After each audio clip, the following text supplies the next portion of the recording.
Make no mistake, inflation is largely the fault of Putin. I want to run through some numbers because just in the last year, now they tell you the Consumer Price Index, the CPI, is over 7%. That's crazy. I've seen it at 7.2, and I think the latest numbers are saying annualized, it's now at 7.9. It's 8% year-over-year inflation, but that's not even really what we're experiencing because that number is pretty low because they've in the basket out of which they compose that, they've, taken away some things that should be in the basket. They've weighted things lower than they should be weighted. In other words, what working people actually have to spend their money on. Working people spend most of their disposable income on energy and food.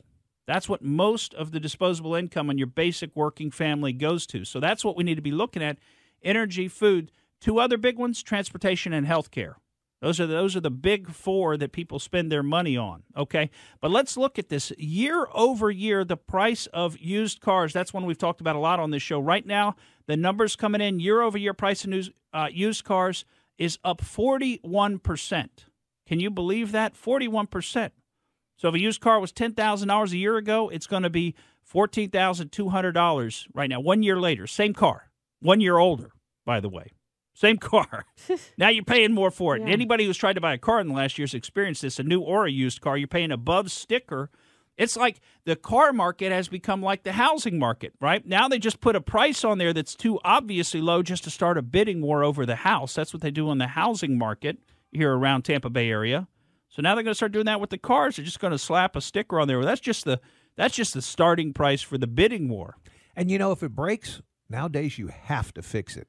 Even if it costs $2,000 every time you go in there. That's right. Well, you have to fix it. And not only you have to fix it, but you're going to have to wait about 6 months for the parts because all the supply chain breakdowns we're also experiencing. I've never seen so much chaos in our country in my lifetime. I understand the 70s were an interesting time, but I don't even know if they quite were as bad as what we're seeing today. How about gasoline? We're all experiencing this. Last week I said, watch out, $5.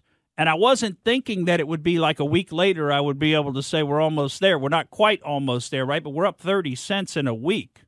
I mean, since we said it's watch ridiculous. out $5, yeah.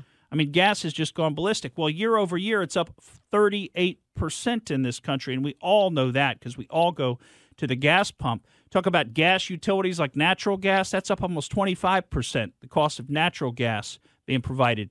Meat, fish, and eggs, they say that's up 13% year over year. As a shopper, I'd say 13% is low when it comes to beef because I think beef is up more than 13% from what I've seen. Beef is, Pat George, you're shaking your head. Those of us, outrageous. It's getting insane, and they want to price us out of beef. And what do they want us to eat? You know what they want us to eat? The World Economic Forum. Listen to this. I saw something the other day, a headline, and the headline was, men's testosterone is decreased the more meat they eat. Oh, stay away from meat. Really? You thought it makes you virile. I mean, I have to read into the article more, but isn't our whole lives, haven't we been told that protein helps? It's one of the building blocks that would thus help you have more testosterone for men and women. That's just off the top of my head. I would think that. But they're trying to now just put the agenda out there, right? Well, soon you won't need to worry about eating meat to get your protein. You can consume a variety of small bugs, right? That's what they actually want you to move to is eating bugs, and they're talking about that. How much healthier it would be if, for instance, we just raise locusts and we eat locusts. That's what we dine on. It's quite good, actually. If you toast them, they're very nutty, almost a sesame flavor, quite nice. So anyway, going on with the inflation that we're experiencing, new cars up 12.4%, and I got to think that's low year over year, but that's over 10% in a year, new cars. Electricity's up almost 10%. They say food at home is up 8.6%. Again, they must be shopping at a different grocery store that I'm shopping at, or maybe they eat different food that I'm eating, but I think it's up more than that, and that's just year over year. Eating out, they say, is up 6.8%. Again, I think they must be eating at different restaurants than the ones that I'm stopping at because it seems like and I know the restaurants are struggling. I've got several restaurant clients. I know it's a really tough time for them. They have shelter inflation at 4.7%. Of course, if you live in Florida, that's definitely a low number, and transportation they have at 6.6%. So these are huge increases when you're talking about year over year. Uber's up 50% in some parts. Yeah. I have a friend that's a waitress, and she 5 miles, well, not even 5 miles, 5 minutes in an Uber. and it used to be $7. Yep. It was $13.80 a week later. Well, you remember how when Uber first came out, or at least when I first became aware of it, which was probably a couple of years after it first came out, but when I first became aware of it, you remember how Uber was a lot cheaper than taking a cab.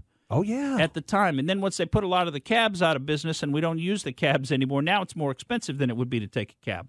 Funny how that works. When you monopolize something, then you can set your own price. Thank you for listening to the Morgan Streetman Show. We hope you enjoyed what you heard, and if you did, please click like and subscribe to help us out. And remember that we recommend that you exercise your brain at least once a week.